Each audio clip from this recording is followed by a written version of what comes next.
Fuck it, we're going live. But before I do anything, because hold on, where is it? Window capture. We gotta hide the window capture for now. Cappy Doodah is not with us. We're out of commission. Not with us on the video chat. He's just got some small health things, so he's keeping the video chat off for now. But in the meantime, I'm still here on the video chat. He is still here live with me, and we are still going to be answering all of your questions and really get into the nitty-gritty, because it's going to get really fucky really quick here with Rostermania and the announcement of 4v4 and so much. There's the man, the myth, the legends. What games will be covered during the off-season? Any and all. Any and all. Start thinking right now what games you want us to cover during the Call of Duty off-season. Lazy eye. Fuck you, motherfucker. He's got a lazy eye. I literally told him that, and now he's just fucking using it. Oh my goodness. Okay, so here's what we're going to be going over today, just so everybody knows. Really quick, we're only going to hit on champs just for a little bit, and the only reason, let me adjust my camera here. There we go.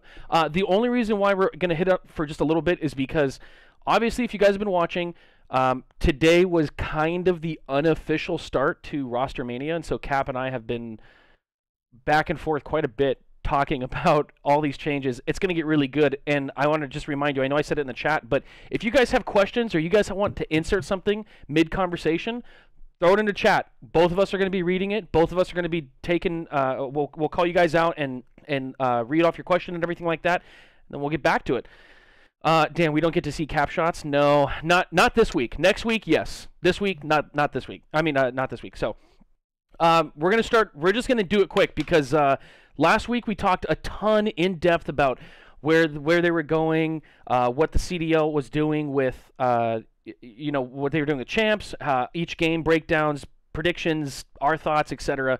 But we're going to skip most of that. You guys already know what happened. It happened. Yeah, I mean, shit, most that's fucking thrown out of the fucking window now that it's 44. Literally, it doesn't even, I mean, now it doesn't even make a damn bit of difference. Let's just be real here for a sec. So we'll go over it quick. We'll go, and then we're going to get really into some good deep topics to fuck the CDL. Filthy says fuck the CDL. Since I'm on a podcast, I won't say anything like that, but I will say that I miss the CWL. I really do. Capshotz has seen my DMs. He knows how I feel. Yeah. That's all I got. Well, okay, perfect, Norcia. We'll hold on to that. I'm gonna just give me 1 sec. I'm gonna put that down here, just so we have it. Okay. Yeah, what the fuck already happened in day two? And day two is going to be batshit crazy. Okay, so here we go. Chicago versus London. Remember, this was only 4 teams that made it to the second weekend. We had Chicago, London, and FaZe and Dallas. We had Chicago, London facing off, FaZe and Dallas facing off, and the winner of the FaZe Dallas went to the finals. The winner of the Chicago, London series went on to the losers final.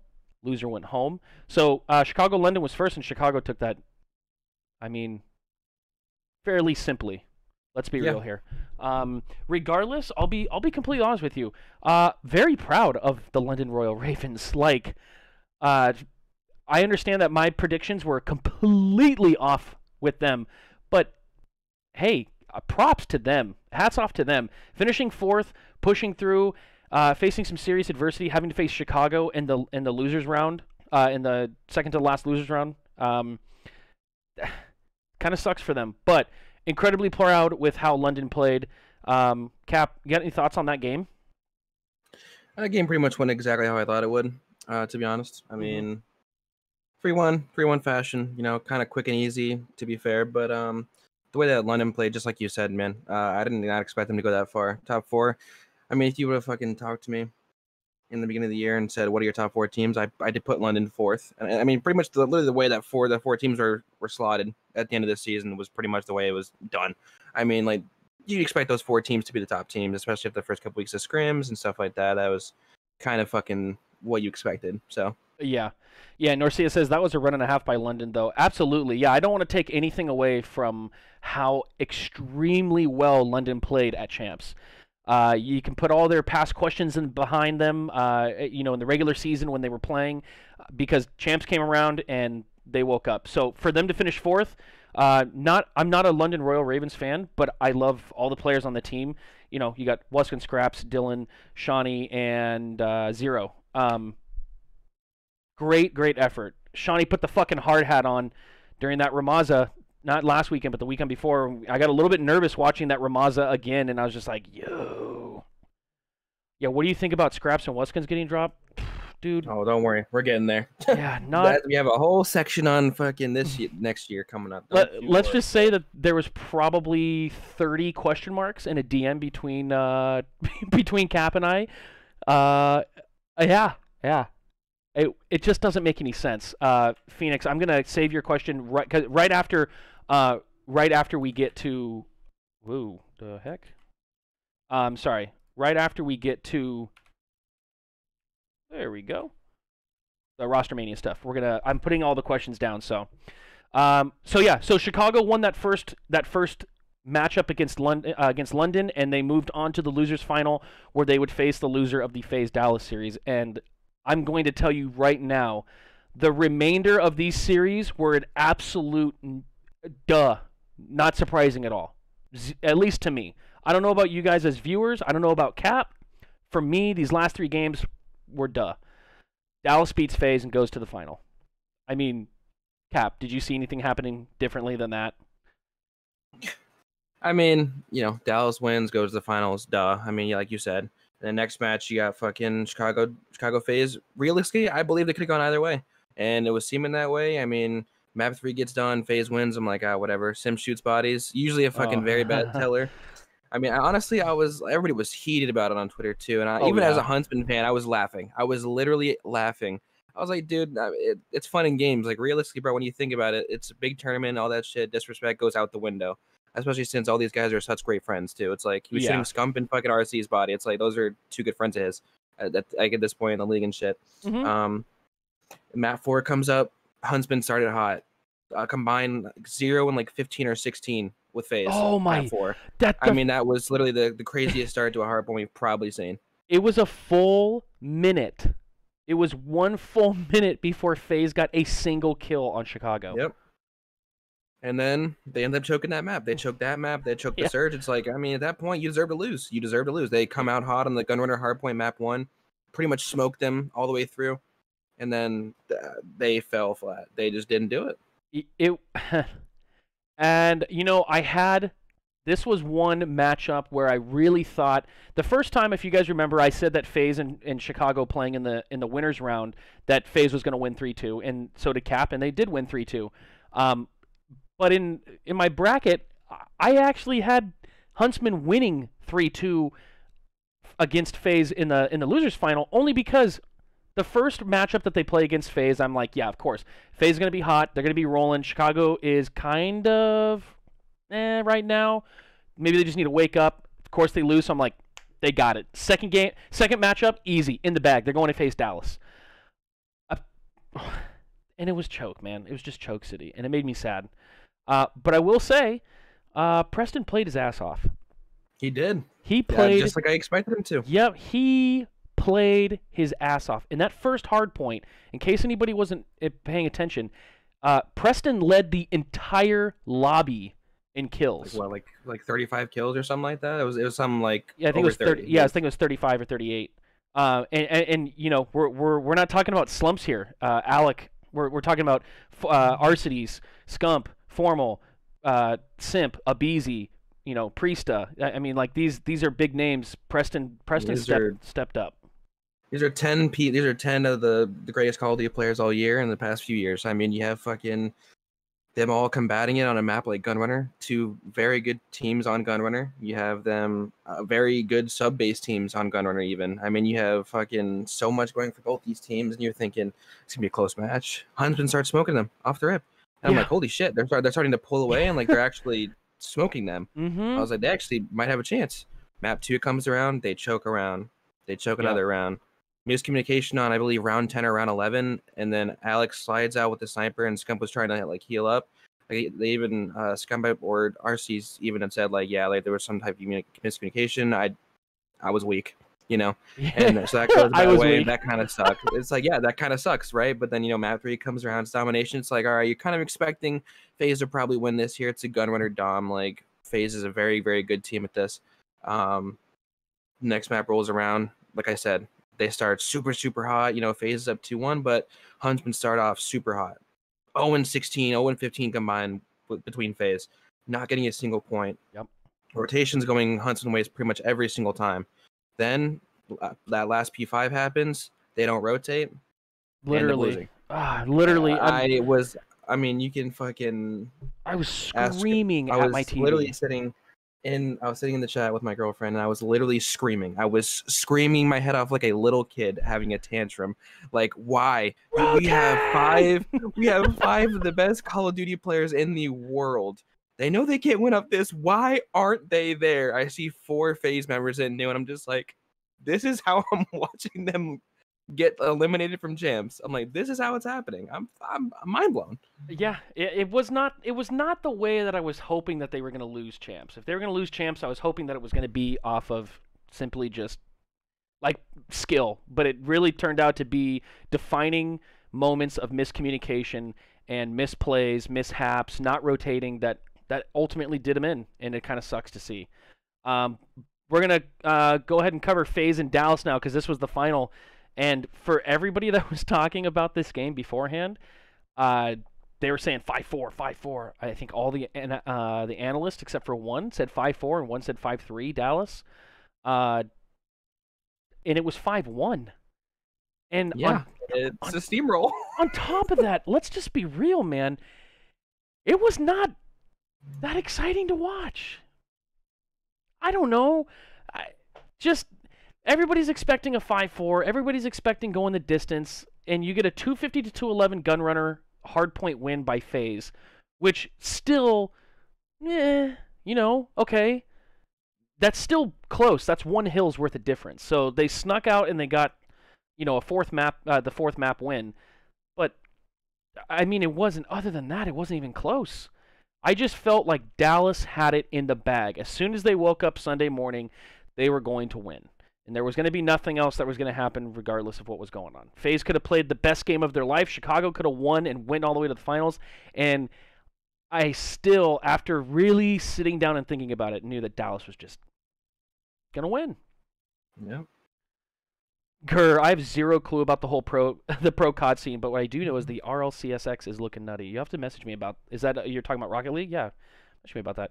Narcia, who wins the MVP for the season? Capshotz ended up winning that, and then for MVP of champs was Krim, which after looking at the stats, have not a fucking clue how he won an MVP. I don't get it. I will argue until I'm blue in the face about Shotzzy. I don't agree with the fact that Shotzzy got MVP. Okay, people be mad at me, Dallas fans be mad at me, but here's the thing. Before this thing went online, he was the lowest performing player, one of the lowest performing players in the league. And I remember watching them play on Hackney Yard, and he dropped like a .38 or something. He was like 6-22 or so. Yeah, I think it was like 6-28. Like we're like reaching close to 30 deaths. I mean, it was bad. It was bad. Yes, the addition of Rambo Ray was great. It was like 8-32. Yeah, 8-30. I mean, regardless, you're looking at the player. Sure, in the latter half of the season, he really stepped up. But if you're looking at a season-wide MVP, I don't think that it's Shotzzy. No. If I had to pick a season-wide MVP, Cell. And he wasn't even the highest performing player on the Atlanta FaZe. But damn, his plays, between him working with RJ and with Crowder, he has become just so nasty in that AR role. It's so gross. And I would say Octane, but I think that there were a couple other things that happened in the season that, I don't know. The way that he was holding himself online, listen, an MVP candidate can be upset. They can get shitty and everything like that. But you just got to be careful. One of the things that I noticed, which I'm sure you'll laugh at, was somebody posted a graphic of all of the earnings for the entire season of CDL, of the first season of the CDL. Yep. And I'm fairly certain Octane commented on it and said, I paid more in fines than our team won all year. Yeah. So I'm gonna take that, and we're actually gonna transition You want me to message you now about it? Because trust me, I'll do it. I won't be able to respond in the DMs or anything like that, but if you want to talk about RLCS after, absolutely, because we need more content to talk about. So, but I'm going to take that and we're going to go right into the important topics, and Rostermania and all that. So, let's start off with some of the questions. What the fuck happened? LOL. Day 2 and shit's going back shit crazy. So here's what happened, Norcia, just in case you didn't know. Clayster was removed from the Empire's roster and moved to a restricted free agent, which means that he's free to search for other teams, but his contract is still technically with the Dallas Empire until September 6th. They have until then to decide whether or not they're going to qualify him and put him on the bench. From the looks of Hastro, it completely, especially since he just tweeted out, he said, we will make sure Clayster wants to go wherever he wants to go to, or whatever team he wants to go to. So Clay will be accommodated, and I'm willing to bet Clay gets a starting spot next year. Obviously not with Dallas. 100%. But the guy posted a 1.25 in champs. Okay. Everybody says he's washed up. He's won 3 rings. He's won back-to-back. And let's not all forget that he's won back-to-back championships with 2 different teams, 2 different years, 2 different games, with 4 rookies on the team. So that's what happened, Norcia. Clay was the first one to go down, and Jerd was pretty much the second one. But one of the things that I wanted to bring up, and Cap wanted to talk about this as well. He wanted to add some points to this. So if you guys didn't see, Crim6 tweeted out and said, "What a punch! I want to punch a wall right now. I can't believe our champions of the world vibe was slaughtered in less than 24 hours with one of the shittiest moments of my career. I hate that owners voted for 4v4 route solely due to the fact that it was cheaper and to pay less people. Fucking pathetic. Some owners voted for it to remain 5v5, and for that I praise you, but to the owners who voted 4v4, you ought to be goddamn ashamed of yourselves. 12 players this year are going to lose their livelihoods, so your deep pockets could stay deeper.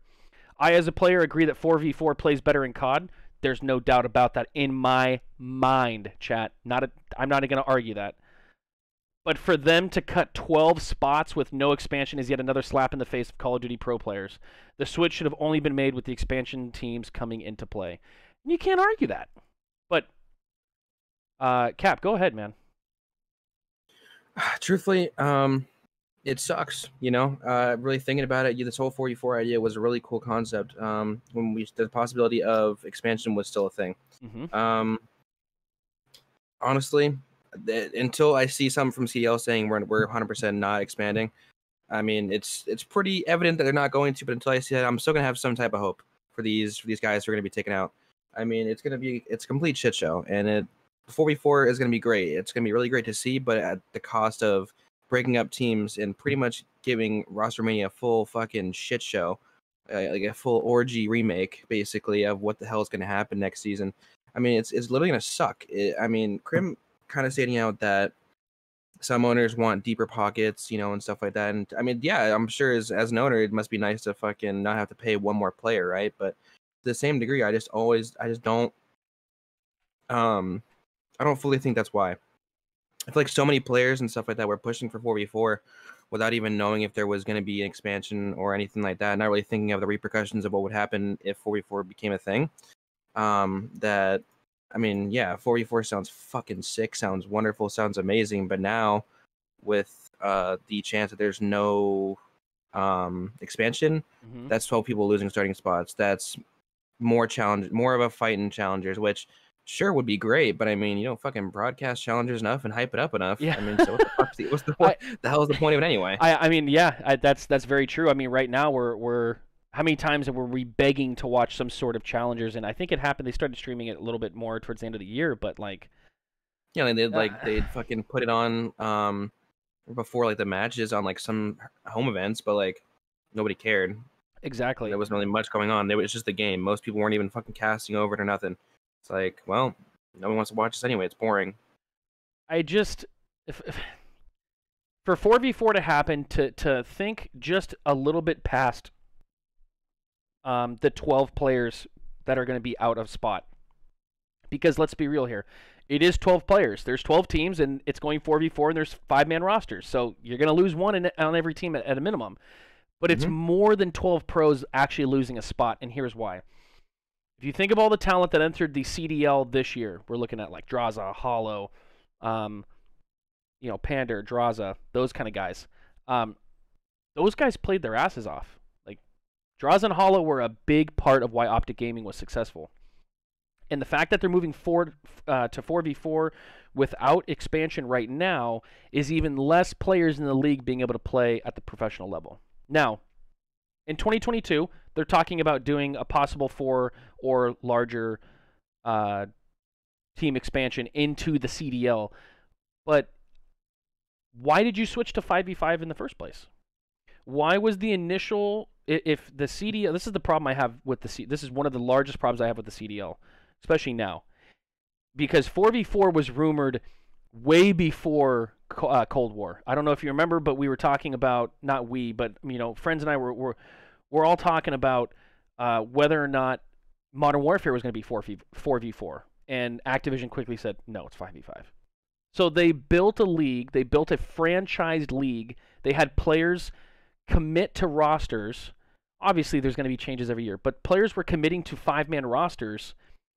And then they're like, oh, hey, by the way, just kidding. We are going back to 4v4. You guys are going to have to drop one of those, and you guys are going to have to, you guys are going to have to change up some shit. Nothing we can do about that, though. Sorry, pick one. Empire didn't, I'm fairly certain it was Clay that tweeted out that Empire didn't even get 24 full hours as a championship team to celebrate before investors came to the NV ownership and said, time to get one out. Man, I know that it's not 110% confirmed yet, but I see expansion happening in 2022. And it sucks. It really does. Cap,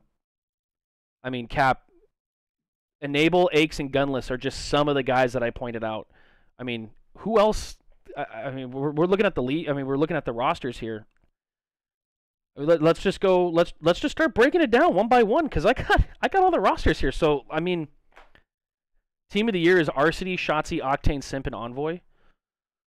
I agree with that. Okay. Whenever I saw that, I was like, yeah, that makes sense. Okay. All of them in their own rights were fucking amazing players all year, so it's like, yeah, that makes sense. Navi, why are you a fucking bae? I don't know. It's the lighting. It's the lighting in the camera. I adjusted my camera so I look a little bit more, literally like the NFL saying they're playing 7v7 full time, or the MLB saying, yeah, we're gonna have 8 guys on the field now. Oh, I saw that. Okay, I see what they're saying. Yeah, I see what he's saying. He's like making that's like what they'd be doing. Yeah, no, essentially that's what it is. It's like, but to be fair, those have been established things at the same time. 4v4 in the long run is going to be great, but this year it's literally going to suck with the pandemic happening, everything like that. Like these people who don't end up getting picked up are going to have to fucking rely on streaming to get some type of money. All right, just for filthy's sake, we're going to go with London first. We'll talk about London's team first. Yeah, well, when Jesus fuck. All right. Okay. So here, let me actually start with this statement when it comes to London. Scraps and Weskin, truthfully, if they don't end up finding good enough rosters or anything like that, they can make a living doing streaming. I fully believe that if they fully devoted to content creation and streaming, they could make great fucking careers out of that. They're funny fucking dudes. They're really great players, obviously. So like stuff in Battle Royale and Warzone, like stuff like that, and making content like that, they could 100% make a fucking a livelihood out of that. Now, would I want to not see them in the fucking league? Hell no. Weskin was considered a top 5 player, even a top 3 player for how fucking long? A good 3-4 months into the game. The first 3 events, he had a combined 1.44 KD. Wasn't he leading? Wasn't he leading the league? I think it was you that said it last week. Wasn't he leading the league in snipes all year? Yeah, it's literally been all year. Yeah, he had more snipes than some entire teams combined. Than most entire teams combined. Like, to be honest, if I looked at it again, I could probably combine a good 3, 4, even 5 teams, and then he'd still have more snipes altogether. Mm-hmm. Yeah, like that. Yeah, I just watching Wusk tweet out, I guess I'm a free agent, or I guess I'm going to be streaming more, whatever it was.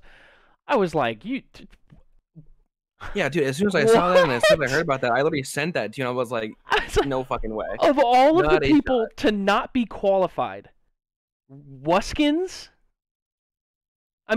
And Clay then and Wuskins, like, Clay, Wuskins, and Jerd. yeah, 3 prolific names. I will say this, and I'm sure Jerd. Cap will agree with me. If Scraps and Wuskins don't re-sign with the London Royal Ravens, which again I find very difficult to believe, they're going to take a pay cut and stay, in my opinion. But if they end up not re-signing with the Royal Ravens, I wholeheartedly believe neither one of those guys are going to have an issue finding a team, whether it's together or separate. They're both incredibly skilled Call of Duty players. I don't see them without a team for very long. Is basically what I'm I going to also get to. don't see them splitting up. Same with Arcides and Pristini, which we'll get to. Yeah, Um, So if I can't they're wait. trying to make this a legit league that lasts a long time, they need to stick to a format. They can't switch every year. You know, honestly, Norcia, it's such a stressful situation for the CDL. Being its first year, they get stuck in a pandemic where they have to switch online, and all this shit, and a lot more players are like, let's make it 4v4. I mean, yeah, 4v4, like I said, in the long run will be a great thing. Right now it's going to suck Absolutely. because of the. It's always been 4v4 has always been more naturally COD. 5v5 was transitioned into 5v5 last year for BO4 because of they wanted to get a little closer in like the gap between multiplayer, like casual and actual competitive play. Which, in theory, sure, question mark, I guess. Yeah. But they're kind of trying to pull something like an Overwatch, like a Rainbow Six, where even in your casual modes, you're basically playing the same fucking ranked mode. You're basically playing the same shit as the competitive players do, which is why those things can thrive. Which is why like things like Rocket League and every other esport practically besides COD can thrive. There hasn't been such a multiplayer where it's been like so fucking ass end different, where you can't so easily look at a casual player and be like, oh, this is what they play. This is nothing like I play. I don't really use these guns, attachments, play this mode, play this way or whatever like that. But like most casual players will play just like that in any other game. So then, question to you before I read Raf and Norcia's comment is, would a ranked system have been the proper move to ensure 5v5 or at least more competitive play, like competitive separation between the casual players and the more competitive players? Do you Nope. think that you don't think so? Let me explain why. Okay. Yeah. Most people that flip into things like CDL playlists and stuff like that, they're just people who have either tuned in, once or twice, whatever, stuff like that, or they're somebody who, sees the mode and they're like, ooh, let's play this because it's something different. It's something we haven't seen. It must be like this new thing that they're gonna let us play, right? Right. But the problem with that is there's no ranking system to it. There's no like defining things like when you open up the CDL playlist, it just says CDL playlist. Then that little stupid pop-up message says play like the pros. Yeah, that's my favorite pisses one. me off Play every the fucking pros. time. It's like play like the pros. Yeah, I'm gonna play like the pros while I'm playing with fucking Jade. A tumbleweed Tim fucking hiding in the corner while I'm trying to play the fucking objective. It's like, you want to go play pubs, then go play pubs. Oh, yeah, but the problem with that is like they don't fucking see a huge difference. It's just a different mode. It's just a different mode with certain restrictions. There's no ranking system to it. There's nothing saying like this is a complete competitive play. This is exactly what the pros do. This is this, that, whatever. And it's tough because it's like, what can you do to fucking so widely change that? It's where it's like, here's something that's like so much like competitive, and here's something that's so much like fucking multiplayer that's regular. So if you want to stick to either one, stick to either one and do that. I mean, the only thing I can think of is to fucking bring back a World War II system where there's actual ranks that you sit and you play against people who are similar level.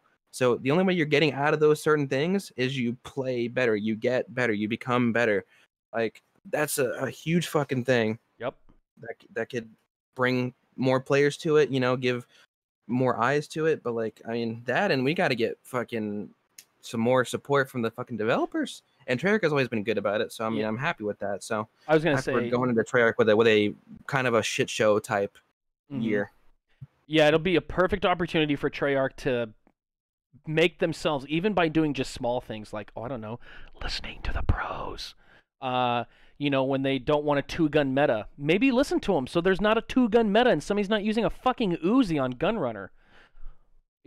I'm excited for Treyarch. They have an opportunity to really look like heroes by just doing the minimum, because Modern Warfare did a wonderful job at avoiding doing just the minimum. They didn't even do the minimum. They scraped by and asked nicely, "Hey guys, can you?" It's so frustrating that like for months and months and months we're like MP5 could use a little nerf, but then as soon as people in Warzone start complaining, hey, the MP5 is pretty overpowered. Fuck, we gotta get right on it. Somebody get on this shit and fucking nerf it so it's not as good as it was. It's like, dude, are you serious? We have not even a $300+ million league that of people, players, owners, viewers, whatever, that are like, this gun should probably be nerfed so we get a little more variety or something. Like, these guns should be tweaked a little bit so we can maybe see like an Uzi, we maybe see a Vector, or we see whatever fucking something other gun else that can be something different. Yeah, but they're like, oh no, we're not gonna touch it. It's fine. It's not that bad. I remember when people were bitching about a 3-gun meta between the Maddox, the ICR, and the SOG. It's like, those are the glory days. Holy shit, I wish that there were 3 weapons that you could run around with, like, confidently. Let's go back to the comments here. So, if Rolf said you could easily drop Trey. That one I'm not even going to argue. I'm not even going to argue. So, apparently, when somebody asked Weskin, so is it all of you? ? And then he said, yeah. So it's looking like every single London Royal Ravens member is going to be not dropped, but enabled to go out into the free agency system and kind of test it out before they re-sign, end up taking a pay cut, is what's kind of rumored right now. So, like you said, they have until September 6th to sign players to an extension, and then come September 13th, as far as we know, Weskin and Scraps are going to be unrestricted free agents, and they're free to go look for a team. Yeah. Really quickly, because these are 2 good points. This reminds me of something else I wanted to say. Yeah, Navi said maybe better anti-cheat system. They are suing people now, so we'll see. They're suing people that are making cheat systems. So yeah. And Gur said it's mainly because more people play the Warzone than the actual game. 100%. That's true, but here's the only thing I would argue about that. Because Warzone, because Call of Duty has done, like, especially Infinity Ward and Activision, have done such a good job at separating Warzone from Call of Duty Modern Warfare, I feel like there is a way to nerf the MP5 in Warzone and keep it the exact same in competitive play. I feel like it'd be okay to nerf the M4 or, the Grau. Who the hell was using the Grau? Shotzi? Shotzi was using on Cave. Yep. And it was nasty. I'm not even gonna lie, it was gross. On that P5, yeah, it was ridiculous. Nerf the M4 and the Grau in Warzone, but don't touch it in competitive play. I'm not sure how much they could have done, but I feel like Activision and Joe Sakat really did the minimum when it came to listening to pros and I mean, especially a weekend before the top 4 teams in a $4 million tournament, all of a sudden there's a hot update like the Wednesday before where they're like, oh yeah, hey, by the way, so the MP5 is going to get nerfed. It's going to look a little different when you guys go into competitive this weekend for your $4 million tournament, but don't sweat it. It'll be fine. They try to get it reverted, and they're like, yeah, we're not going to revert that. Yeah, they changed the recoil. Well, technically, they changed how close the MP5 is to your face on the screen, which subsequently affects your recoil because it shakes a lot more when it's up in your face like this as opposed to something that's further away on the screen. And so, literally, these guys are playing 2 different fucking games at Champs. Within a week. Within a week, and they're playing for 4.6 mil. If you do that, people get used crazier. to it. They're scrimming. They're scrimming their final scrims of the year on that type of update. Why? Exactly. You throw your hands up in the air. Like, I wish I knew. I really do. How could you change a weapon? And some people are like, oh, it's not that big of a change. But at the competitive level, it's so big. It's so big. It's so big for no reason. If you do that, then people get used to one way or another, and then go to the other style and complain about either. See, for the casual player, that is okay to complain about. I would say 110%.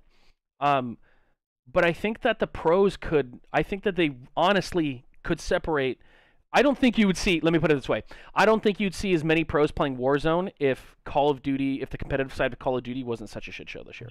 See, another thing about that, like I agree with that. They Fucking can foul. complain. It's like at that point, you're like, yeah, sure, you can fucking fine. You want to change too? Then we'll change it in casual too.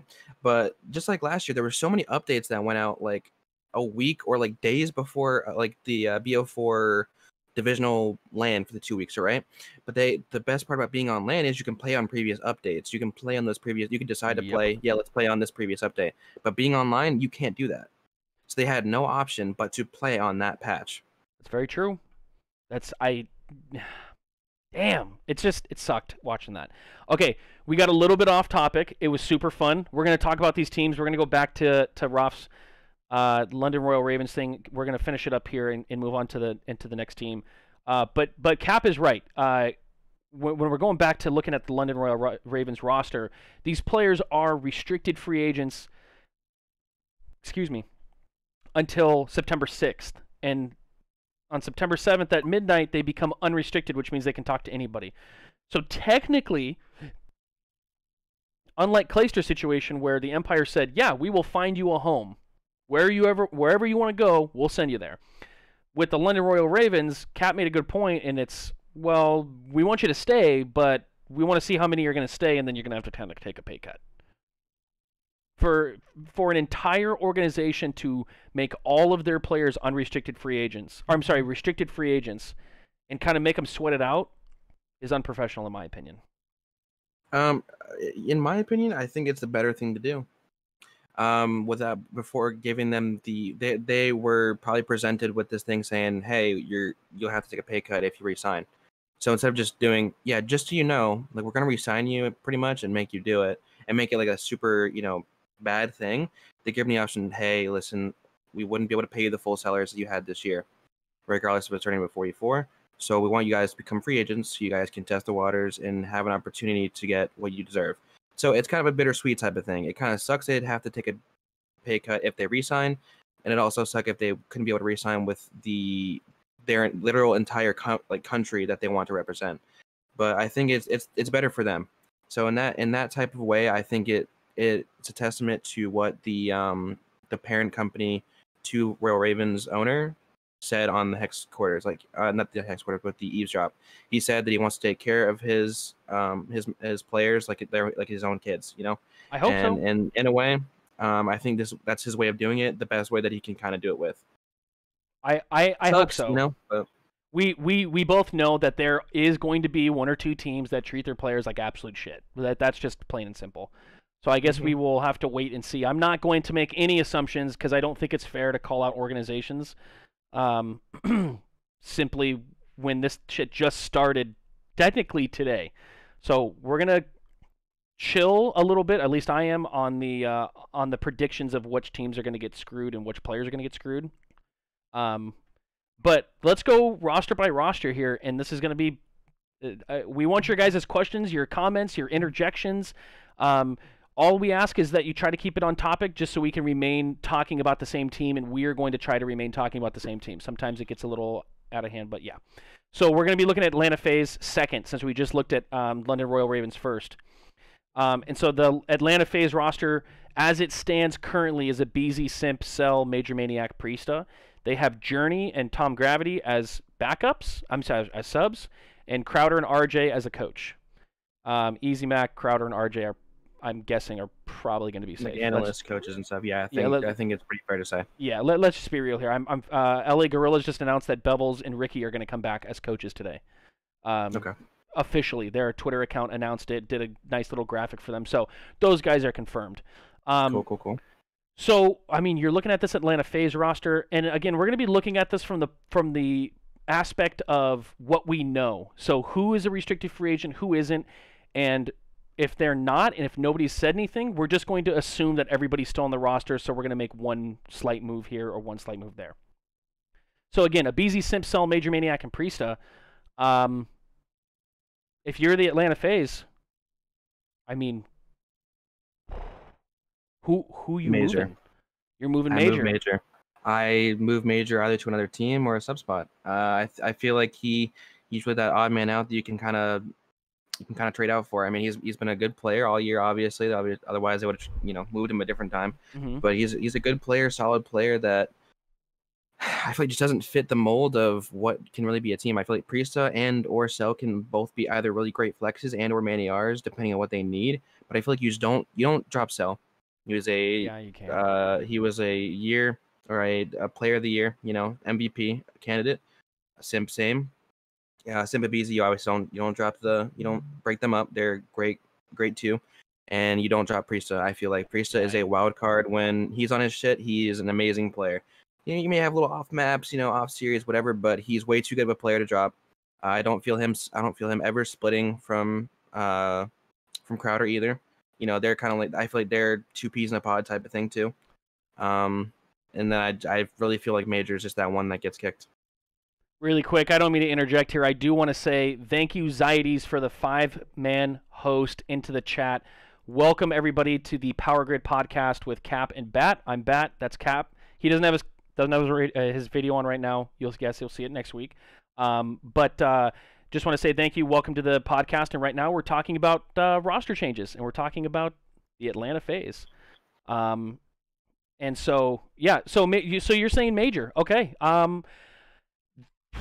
I mean, if I was Atlanta, yeah. I'm torn. I'm torn, and here's why. Part of me says Cell, and the only reason why I say Cell is because he's so damn good. Major Maniac is, I feel, somebody that can be an IGL, be that veteran presence kind of there for the younger guys, and Cell is somebody that I think that he would excel and become very much so a top 5 player in the league consistently if he was on a team. If he was on a different team. Do I know which team? Not really. Haven't really thought about it. I mean, if you want to jumble rosters around, sure. Simpa, BZ, Cell, and probably Clay. That's just me. But talking about removing one player from the roster, yeah, it's a toss-up for me. Major and Cell, man, it's hard. I hate having to go 4v4, man. Yeah, because I feel like on a lot of these rosters, I mean, as far as we know, Dallas stays the same, so I mean, we're probably not going to end up talking about them, to be honest. Yeah. Dallas, I think, has made it abundantly clear that they're sticking with Shotzi, Hook, Illy, and Krim. If they weren't going to stick with Krim at a minimum, then they would not have gotten rid of Clay. So it would not make sense for them to announce the leaving of Clay while also, not keeping Krim on. Yeah, absolutely. I feel like we're on a kind of a little quick transition between teams. Dallas, I truthfully believe this. I will literally wholeheartedly say this. And I believe I told you this too in DMs earlier. If Clay wins MVP, or if anybody else wins MVP besides Krim gets dropped. Really? I fully believe that. You don't drop the MVP. I feel like that's the only reason that Krim really got a safe spot. There's no reason for Clay to get dropped. He had a much better event, but he didn't get MVP. Much better event. I mean, you don't drop the 3 rookies or like the 3 young guns, because that's just stupid. In the long run of your team, that is stupid. Yeah. But if you're planning on signing people, then it's 100% between. It was always 100% whenever 4v4 was talked about, confirmed between the league, everything like that. It was 100% between Krim and Clay. Guarantee. That sucks, man. That really, really sucks, because we've seen both players play at an extremely high level recently. Not even in Modern Warfare. I mean, yeah, in the past and recently, and it's just like, okay, well, that was cool to watch. Now, good luck. Like, all the players are pissed. It's 40. But yeah, a large majority are. But then a lot of players. You got people like Attach is happy it's going back to 4v4, which we'll get to. New York soon. Huntsman, which we'll get to as well. You have people like Scump, who's like, yeah, let's go 4v4, or we're back. There's enough players, obviously, and enough owners and teams that were like, yeah, 4v4 is the better move right now. One of the things that I will say that I will agree with that Cap said was that in the long run, competitively, viewership-wise, time-wise, 4v4 is going to be better. There's no doubt about that. But the fact that they're executing 4v4 early is the part that we're both frustrated about. And it's also early, as well as we're still at the middle end question mark of a pandemic. We are at only the second season of the CDL. Yep. There's no expansion planned until next year. There's quite a few things that it's really fucking stupid that they would do that. Yeah, I feel like, man, I feel like you either should have kept it 5v5 for one more year, and not expand, or go 4v4 and you had to commit full expansion. I mean, how many times I don't know how many times I saw people, analysts, the CDL, they did so well. Oh, our numbers are insane. Oh, moving over from YouTube, but we did so well. Okay, well, if that's the case, then why aren't you accepting new shit? Well, we're trying to build the fan base. One of their excuses was we're trying to build the fan bases for the teams that are already in place, the foundations, which is a load of No horseshit. shit. Like FaZe, Optic, yeah, they're still gonna have fucking loyalty. Huntsman, 100%. 90% of these teams are gonna have loyalty. They're worried about the Dallas are affiliated with Envy, and they have 5 prolific players. They still have fans. Every single team that I can fucking think of has fans. New York, it literally is sponsored and like a part of New York Mets. They're gonna have fans.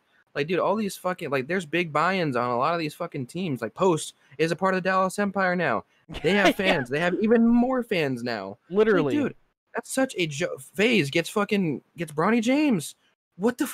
What do you think's happening now? And teams are fucking fighting over David Dobrik after one fucking stream. I mean, one. So they're more mad they aren't expanding. So people are hella gonna lose jobs, and Rise really wants in.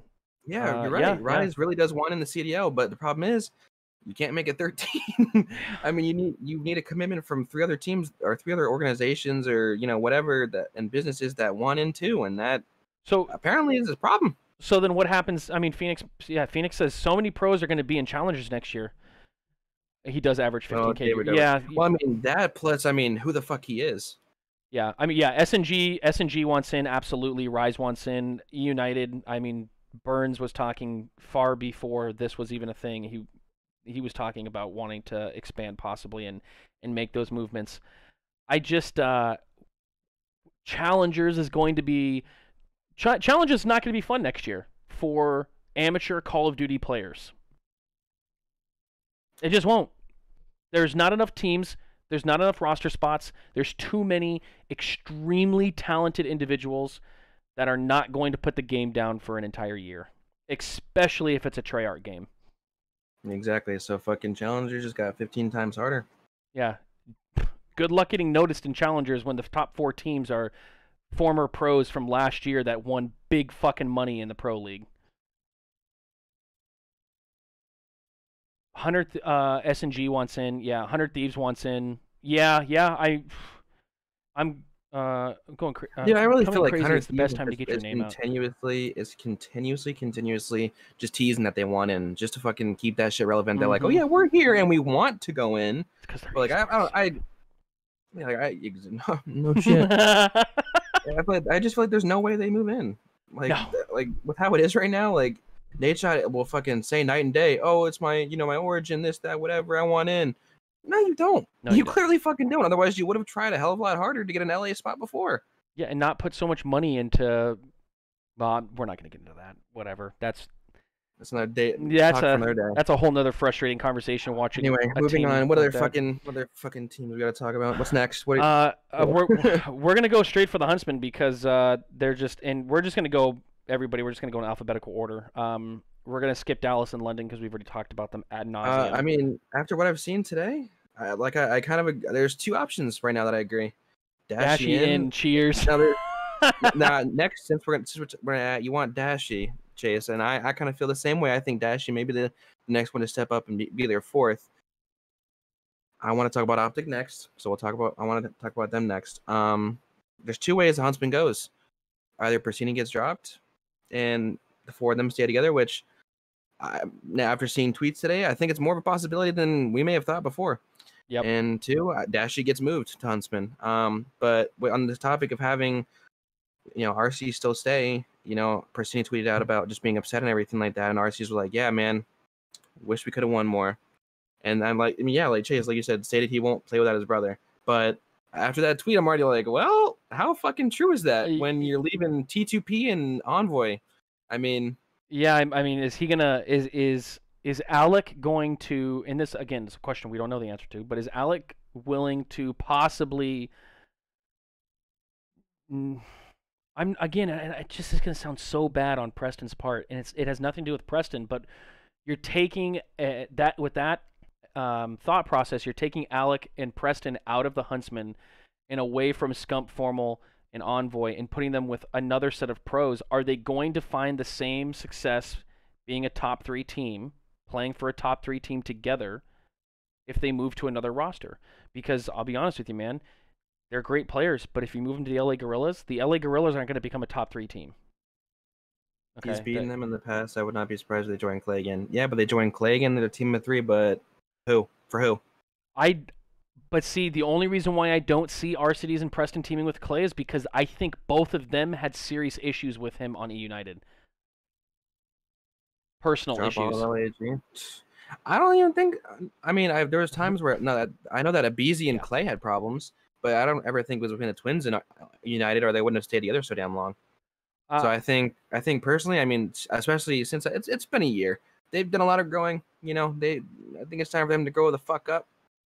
actually, If they leave, they might team with Gunless. yeah. I I mean, don't. Not that's a long shot for me. I don't know. It's something that I didn't even think about. The reason why they teamed together this year is because they were friends. If it wasn't for Preston and Preston didn't have his mental breakdown on the Florida Mutineers, I'm willing to put money that Gunless would never have been benched. I think he would have been benched, and they would have found a different player, in my personal opinion, because they were perfectly willing to fucking leave General in there. It looked like until Pristini got his shit fully transferred over. General's a great player, but I don't see General playing. I did not see. I did not expect General to play Modern Warfare at all. I knew he'd 100% be on the grind, and he had been all year. He's been ready. You know, he was so engaged, even though he was on a roster spot. I think he was the most. Truthfully, I will fucking hold my hand on the Bible or whatever you want me to do to fucking make this a truthful statement. He was the most active sub roster member on the sub roster out of any team. He was there at events. I mean, I'm sure he's like the 6th man, so he has to be. But he was there. He was active. He was communicating with them. Like when you remember, if you seeing the hunt, he was there. He was like, you know, you guys were doing this and stuff. So he was helping Sender.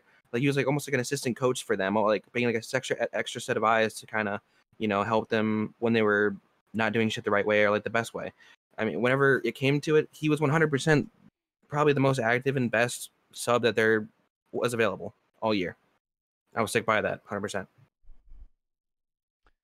Well, it is a crazy thought to think. Phoenix says they were teammates before, so they might team with him again. That's team 3 times. right, That's 3 times that RSC alone has teamed with Gunless and been fucked over by it. I don't see him doing it again. But I think that 3rd time, I think, is the one where you're like, fuck it, I'm not doing it again. But I think it's more the ownerships that are surrounding Gunless because, I mean, correct me if I'm wrong. The reason why he was sat on Luminosity was because of his attitude and missing. He sat himself. He was sure it was part of his attitude, but he sat himself. Aye. He sat himself on United. He sat himself on Luminosity. Oh yeah, don't even. He might. I mean, by his own attitude, as far as Chicago too, he might as well just fucking sat himself there too. He acted like a full-blooded bitch, and he ruins the vibe of the team. When General comes around, shit gets a lot better. Pristini gets around, they are a lot better. Like you can't. Sure, Gunless is an amazing player, but even at the beginning of the year, I myself had a lot of doubts, and so did the rest of the world. And obviously, we were fucking proven right, considering he ended up getting dropped and fucking sat again. And sure, I will 100% agree the way he was sat this year was not the best way, but yeah, like Dashy or Octane to Chicago. End of story. Remember, I called Octane doesn't get moved to Chicago. I thought about it, and I think it'd be really cool, but he and Formal in a 4v4 game, I just think it'd be too slow. I mean, who flexes? Like potentially. Depending on if there's a 3rd gun in the meta somewhere there, then you could see maybe Octane. Imagine. Okay, so there's another good fucking question. John sat out the entire year. The entire year, John sat out. He probably goes to Seattle. I mean, so he and Methods did it. So yours. I mean, yeah, Chase, you're not wrong, but at the same time, that fucking Optic roster was a shit show because of how Methods and Octane both played. One of them was stuck on fucking How long did that roster last, by the way? end of season 1 until the end of champs. So like a good 4 or 5 months. I completely. I don't fully think you can put it on Scump. I mean, Methods and Octane were still great players, but like the fact that they had to switch in fucking World War II like that screwed them. And like Krim couldn't even keep up enough. And yeah, sure, Scump had a very tough year to end that year and the rest of the year, but I don't know, man. That Octane Methods thing really didn't work out too well. I just, man, I don't know. I guess we shouldn't go team by team because we're getting off topic. I like getting off topic too, by the way. So we're just not going to go team by team. We're just going to we're just going to start rattling shit out. In terms of teams that need to do full wipes, the LA Probably LAG and Seattle. Yeah, yeah. I mean, and I think Chase said that in the chat too. Yeah, Lag clears roster, Seattle clears roster. Mm-hmm. I just don't see any other. I don't know. The other team. I mean, London has seemed to confirm they're fucking dropping all their roster and being like, "Good luck, find a team if you don't come back and take a pay cut." That's pretty much. Yeah, Paris. So yeah. Paris is another one, but the only person I can see them keeping is Kismet. Probably. Maybe Dens. Dens was very good all year. I think you keep Dens. Dens was good, but I think that they give him an option. Yeah, I think LAG keeps Assault. He had a good champs, had a good solid year. You mean Decimate? Phantoms come in? No, Assault. No, Assault plays on Minnesota. Oh, you're right. So then it's Aqua, Decimate, Vivid, Blast, and Aqua. Saints. That's right. It was Aqua then. Aqua and Decimate. I could see staying. Or if anything, LAG could even fucking stay with fucking Decimate, Aqua, Blast, and fucking a fourth or something. Like you. I mean, Phantoms is coming in. Where? Fuck it. No, but the question remains where, because listen to this. I'm gonna read off. This is simply just subs and coaches that could have been pros this year. I'm not talking about Bevels and Mbos. Okay, Mbos doesn't count as a pro player. I'm not going to include him. Okay, but you look at FaZe, Journey, and Gravity. Okay. Gravity played for FaZe's Black team last year in BO4, and Journey played for Heretics. There's 2. Gunless Sat, General Sat, Sender Sat, Tommy Sat, Mox Sat, Mad Cat, Aches, GodRx sat the last portion of the season. You're looking at Censor, that's 11. You're looking at Dashi, Chino, JCap, and Goonjar. That's 15. That's 15. Phantoms and Brezzy, again, that's 17. Enable, 18. Metals, Brack, Looney, that's 21. Karma, 22. John, 23. And that's not even fucking considering the top, super top, fucking mega top AMs who were former pros, people like Sibilance, Fire 40, who's going to be a great player in a few years, I think. Parasite. Like Parasite, yeah. Yep. Parasite, fucking... Shockify had a question... Shockify had a question from us. I don't know if you guys know Shockify. That's Mikey Duarte. That's the brother of Parasite. That's brother. Yeah, that's Mikey's his brother. Mikey's a great guy. I've met him a few times in person as well. And he asked on our last podcast, he said, how do you feel about Parasite? Do you think he should be in the COD Pro League, and why? Chris would make a wonderful coach. But in terms of a teammate, with everything that's been going on, and it just seems like every year we're finding something new that he's not getting along with some teammate. He's doing something. His raw intelligence about Call of Duty would make him a wonderful coach. And I can see someone like him going to a lower tier team. Obviously, Lag signed their coaches. You're really not going to see him at Lag unless he's going to be like a third tier coach. But there's plenty of other teams that are looking for coaches. I mean, the New York Subliners need a coach. Ricky Atura is the coach for the Florida Mutineers right now. Well, no, for New York they have Revan. Oh, yeah, Revan. They have Revan. They have another analyst too.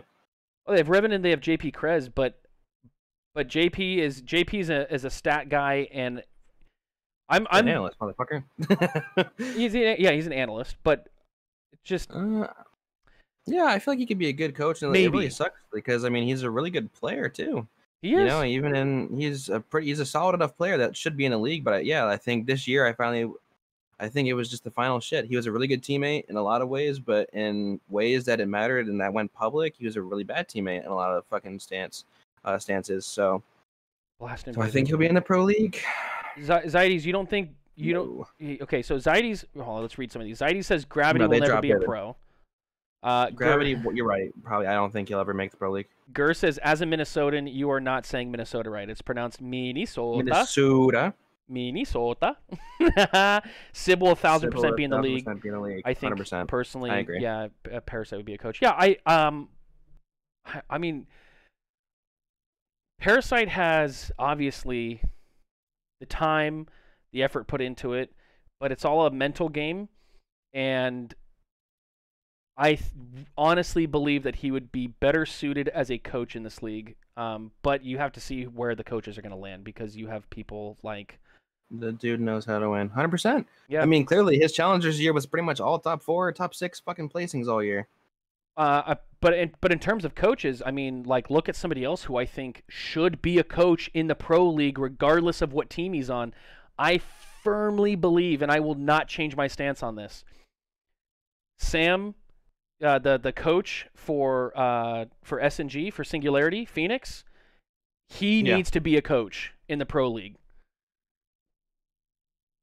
He took over Singularity. I'm fairly certain it was right before Miami. Since then, they've been nasty, and he's gone through some pretty devastating roster changes, losing Chains and wait, who did they lost Kleenex to Toronto, but who else did they lose recently to? I forget who it was. Couldn't tell you. They've gone through enough changes though that Phoenix has done a great job at maintaining the integrity of that team while also placing like an average of 2.5 placement. I don't know. Nasty. Niels, I'm going to Chicago next year. Well, then I'll fucking see you there, baby. I want to go see a Chicago home series. I'm gonna be sad if Arcides and Preston aren't on the roster. I won't lie. It's one of the reasons I'm a Huntsman fan. It's not because I'm an Optic fan, as you can so obviously tell. Yet again, I will continue to point to my United flag. They followed me on Twitter, by the way, today. Fuck yeah. Yeah, I can't wait. I can't wait to see. I wanted to go to Chicago this year so bad, and then COVID. So,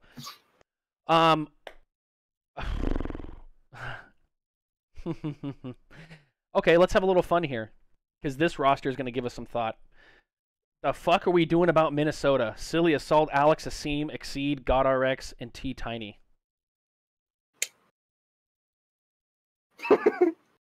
Assault and Silly stay 100%. Yep. I think Alex gets a redeeming chance. GodRx probably goes to start, and then there you go.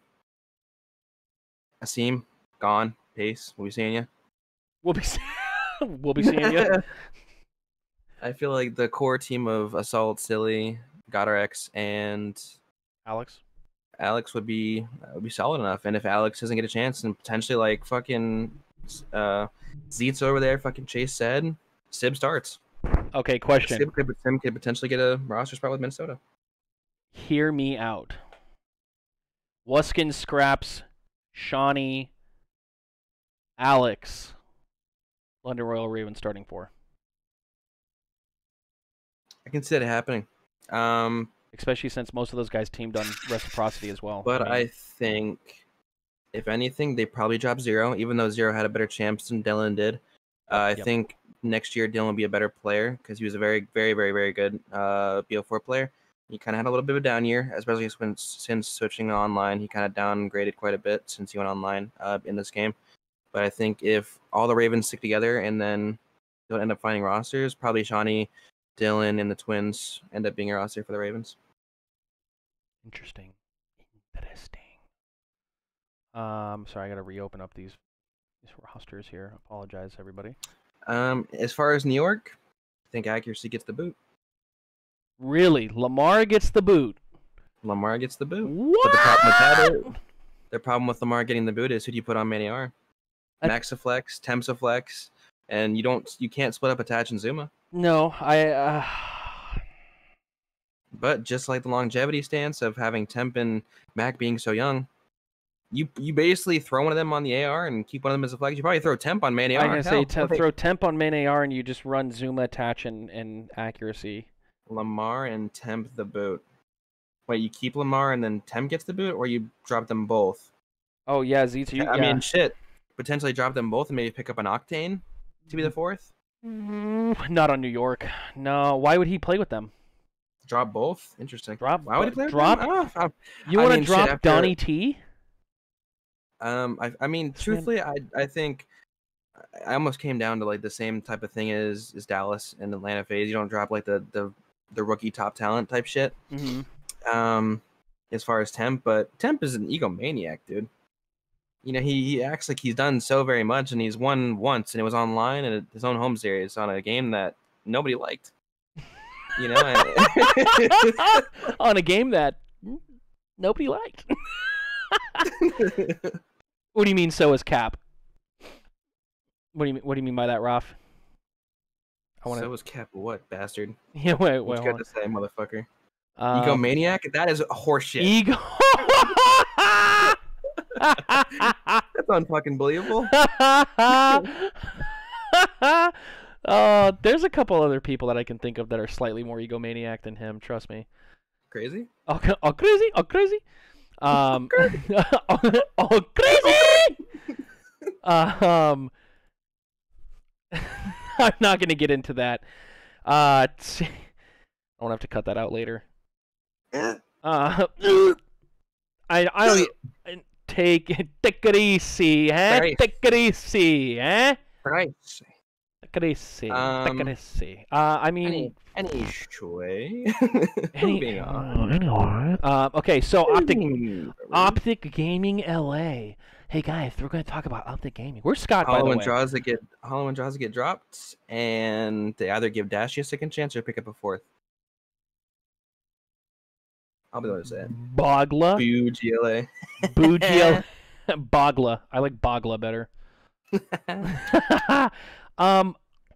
Yeah, I mean, if okay, so if Dashy doesn't go, if Dashy does not leave Optic, then yeah, he gets that starting roster spot back. I could see Hollow and Draza going back into challengers, and unfortunately, Chino, JCap, and Goonjar. I see potentially Hollow getting a spot.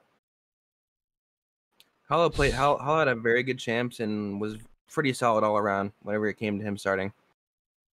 Not like a spot on Optic, but a starting spot somewhere, potentially maybe like Paris.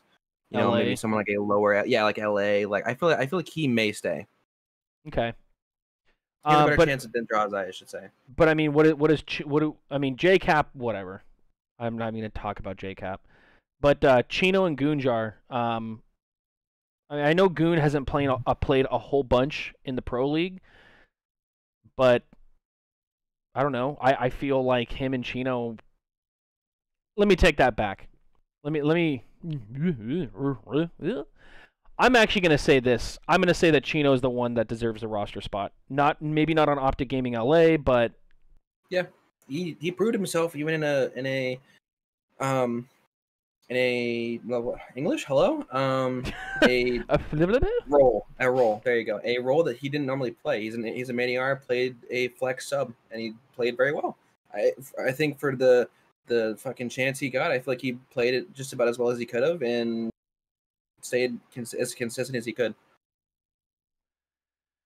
Okay, so I would like to see Chino back in the league. He's also a veteran. You know, you got to give him a chance for the respect of it.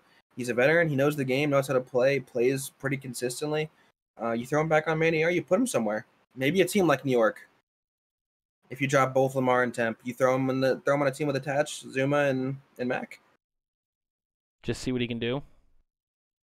Give him that opportunity. I think that next season, if you're going to have sub spots, well, not if, when you have sub spots, these sub spots got to be filled by actual people, and not by content creators. Because I was talking to Susie about this, and I'm sure that you would agree as well. You know, in theory, these spots, especially in an online tournament, these spots are supposed to be used as replacement players. And there's a lot of teams that did not make any moves this season, and it just didn't make any sense. In the same capacity, I feel like you never know, bro. I mean, you have confidence in like Chicago has confidence, or Florida had confidence when they had Maniac, or it had Chicago has Impose and stuff like that, and New York has Censor on the fucking on Yes. the bench, What do they have? and like in Sensor and theory, Happy. it's Yeah. like ha, that's funny, type of deal, or like that's like cool that they're getting a spot, but obviously they're not going to do shit with it. You don't know. You do not know. Somebody, I'm knocking on wood, hope that never happens. But there's a potential that a starting roster member could get so sick that he can't make a LAN or a home series. He can't even get out of his bed to fucking compete or even think about competing. Who threw up on There's a stage chance. for 100 Priest Thieves? did last year. Yeah. Priest did last year. And Pharaoh And then subbed I mean, in. Pharaoh had to sub in right there. Pharaoh doesn't go to the event. I mean, truthfully, he wasn't even ready for it. He had to go sprint to the fucking scuff station and get a controller. Yeah, that's true. Well, and again, I mean, I feel like those spots should be used for players that they can sub in. Because of that reason, man. Like, you don't know. So anything can happen at any moment. Clearly, a whole fucking pandemic hit us this year. We didn't expect that to happen. Yeah. So then the question lies is, do you see a benefit? Because personally I do, and I'll explain my side after yours, but I see a benefit in having sub players being able to be switched in mid-game. Not, and I don't mean mid hardpoint. I meant like, you got. Oh, well, shit, man. I'll just say, you're facing Optic Gaming versus Seattle Surge, okay, at the beginning of the year when everybody's having their issues, and you're like, damn, I really, and Enable's a really good Surge player. I really want him playing that Surge position, and I really don't trust, so and so. So for Search, I'm going to switch in Enable, and I'm going to sit this guy, and then when we go back to Respawn, we'll put this guy back in, we'll take Enable, that kind of thing. What do you think about that? Do you think that that's a viable thing? Do you think that's a viable option for the CDL to have to make that available to teams? Or if it even is available, do you see any teams doing such a thing? Well, I mean, it's been available all year, and we've seen it a little bit in Enable. I mean, Enable got switched out for Search for Pander. Didn't fucking work, obviously. Yeah. You also saw it in Champs. I mean, Dash, he had to fucking come in quick with the hot snipes for 9K and $100,000 fucking Search game. Wipe the crust out of his eyes. Wipe the crust out of his eyes, roll out of bed, fucking do a quick fucking stretch game, and say what's up, But I think you keep the option, but I just still don't think it's as viable as people think it's going to be. This isn't a traditional sport where all the coaches give it a rundown to the entire fucking team all the time, because it just isn't a thing. Scrimming is very exclusive, and for things like Overwatch and stuff like that, like Overwatch, you can really fucking have a game where you're like, let's throw 3 tanks in this one. Then that's stuff that they scrim over, and that's stuff that they fucking, they practice in time. Yep. But in COD, it's not the same thing. It's the same fucking 3 modes, the same, same shit pretty much the whole time on how to play correctly. It's not as viable. It's cool, I guess, in theory, and could have some success down the line. I mean, you could legitimately fucking throw 5 players in for Respawn. Say, yo, y'all, like for Ultra, for instance, you train the B team or like the other 5 players on just strictly Search or on just a certain mode. And you say, all right, let's sit you guys down really quick like that. You can't. Oh, go ahead. You can't do that anymore in Overwatch. In Overwatch, I remember players getting subbed out. Maybe interesting. Is that a new change? That like mid series, like on a different map, you can put in like certain. Yeah, you can. That's crazy. Wow, wow. I'm so out of touch with Overwatch at this point now. It's been a little while since I watched it. I watched I'll be honest with you. I stopped watching Overwatch when my favorite player retired and went to go play that shit ass Valorant game. Valorant, yeah. I love Sinatra. I love the San Francisco Shock. I can't stand Valorant. Me too. Valorant sucks. But like I was saying, like I just don't think it's very viable. But like like you can have the Ultra train on just Search and then fucking throw the 5 in. Be like, all right, get ready for Search. We're playing this map. Like that could be viable, but I feel like unless you have a full 2-stacked roster where you have the option to fully sub out a team, I just think it ruins the flow, it ruins like the chem, it ruins like the vibes, because like that one player may get subbed out like for that one map, but then it's like, what if you lost that map? You still haven't fucking regained from losing that map because you haven't been able to play the next one. Oh, it's locked into the 2-2-2 meta. They can't really switch out like they used to. Yeah, I remember that. That's what did it in for Sinatra too. He even said the 2-2-2 meta is pretty much what.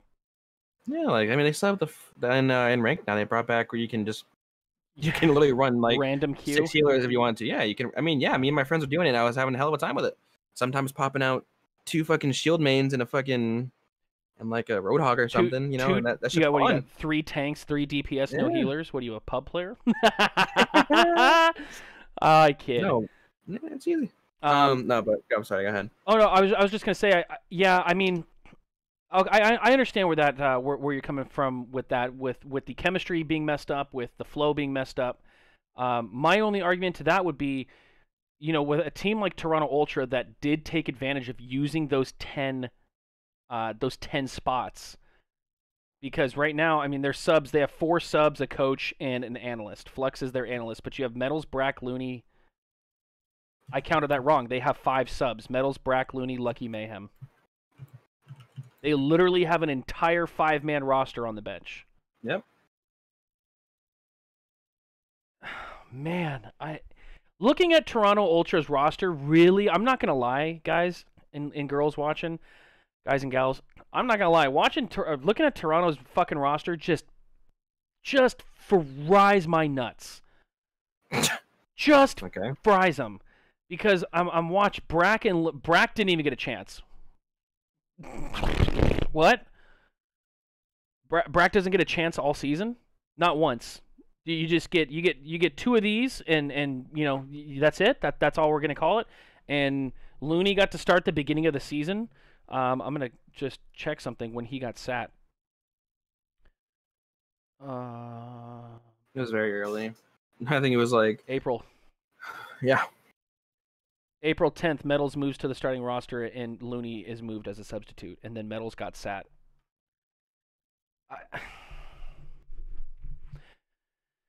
Toronto pisses me off. It's annoying. You know. They have such a good roster to make there. Methods, Cammy, Bance, Kleenex, Classed. Okay, so here's my 5. I'm going Methods, Kleenex, Looney, Brack, and well, that's what I see. Methods, Bance, Kleenex, Brack, and Looney. Those are my 5. Oh, now it's 4. So who's your 4? Okay, my 4. Methods, Kleenex. Yeah, I would do that. Methods, Kleenex, Brack, and Looney. Yeah. It's actually kind of similar. I actually went through every team with Scott the other day, and we talked about it whenever it was confirmed for 4v4. After I got out of work, we were talking about that, just kind of like shooting the shit about it, you know, saying like, well, what do you do for fucking certain teams? I mean, we talked about Toronto, and we're like, yeah, you probably keep Methods 100%. Cammy instead of Liddy. I'm not on the Cammy train. I know a lot of people love watching Cammy, but I'm not completely sold on him. I think that he could be sat. I don't know. I don't fully agree. He was the played best player by far. He played very well, but I don't think he played better than Methods. Obviously, I mean, being an AR spot also makes it a lot easier on you.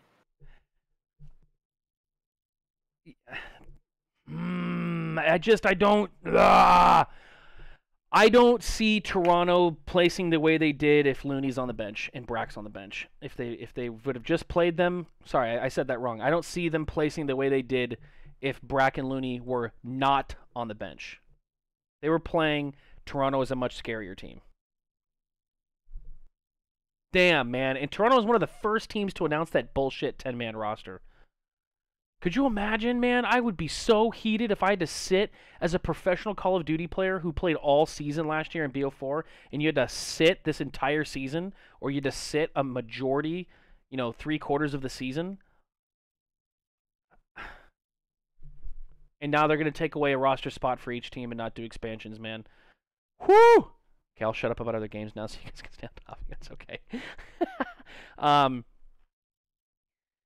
I mean, what else do you guys want us to go over in terms of team notes? I mean, I'm down to talk about every team, but we can only beat the horse so many times on roster movements and players. One thing I will say is I don't know if anybody saw, Mox tweeted out who's running challengers with me, and Preston replied with a hands up.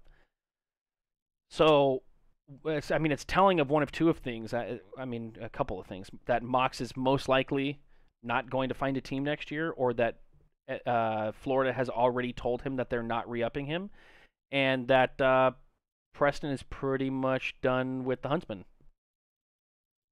which means is Alec done with the Huntsman? Who? Man, I don't know. I mean, honestly, when it comes to Huntsman, I think they really go with option 2, where RCs and Persini go somewhere, and they find a fourth. You can't drop Envoy. He was an MVP candidate and has been, like we talked about last week. He's a top player for how young he is, and he's very smart for how young he is. And T2P, you don't fucking break up T2P and or make them leave. Like that just isn't going to happen, especially with well, Scumpy's Hex not as the head. Yeah, I was gonna say Scump's not retiring. Formal's not retiring. Like Scump's not leaving anywhere where Hex is, and if he is, he's leaving to become a content creator. He's definitely not going to go to another team. So, there's so much up in the air, everybody. It's so hard to find what's going to be going on. What I can tell you, in all certainty, is that when I mean over these next couple of days, because a week from today is the 8th, so on I believe it's Sunday then, is that last day to qualify players.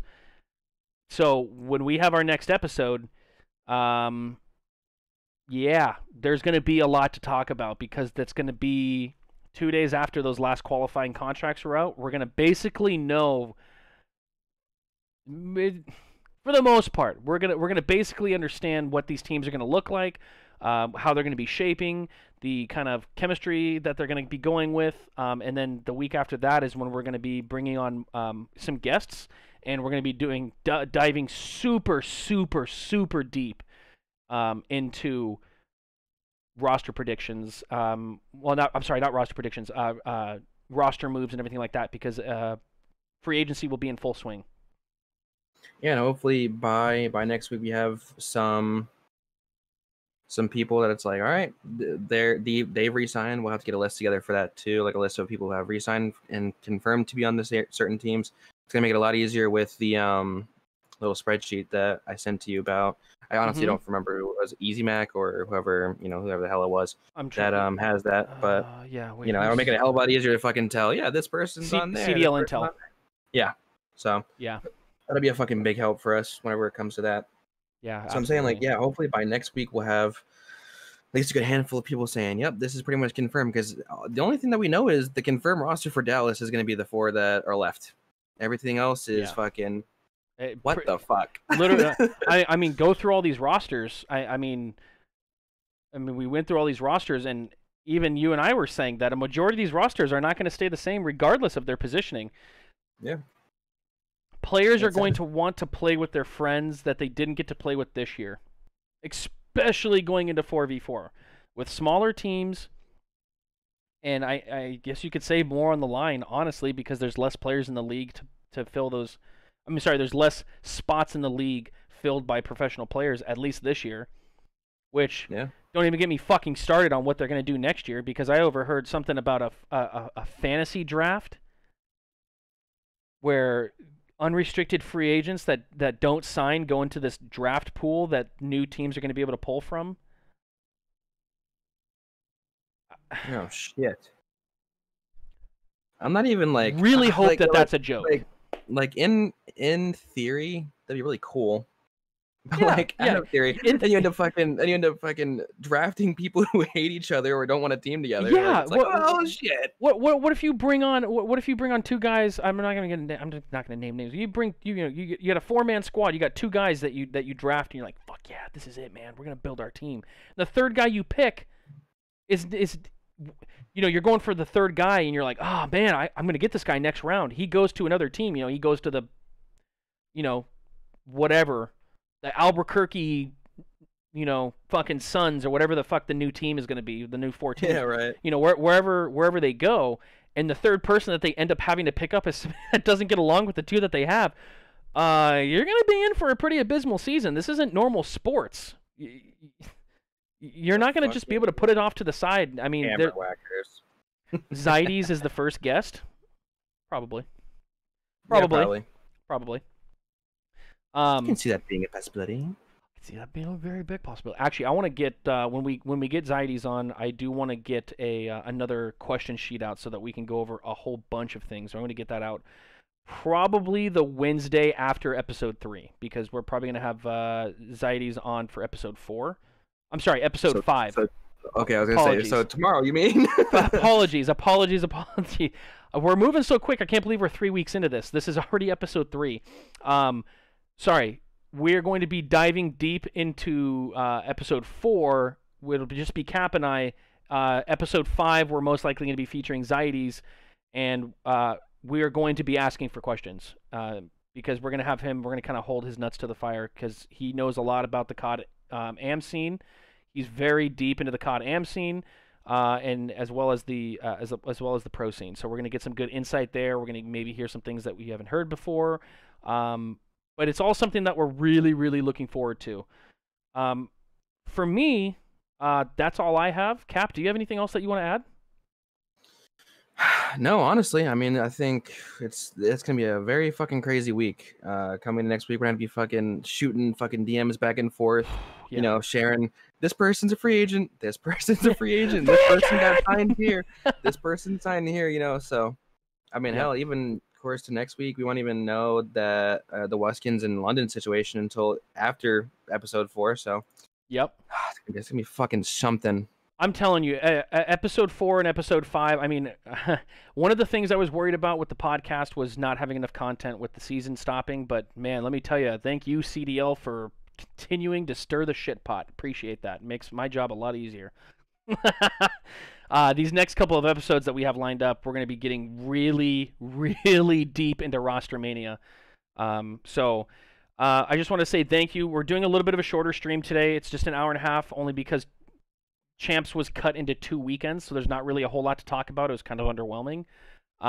And we can't really make any more assumptions until, at a minimum, September 6th, which is when those free agents, restricted free agents, are either going to be re-signed, given that option to come back to their team, or they're going to be let go, and now we get to speculate where are they going. So, everybody, thank you so much for tuning in.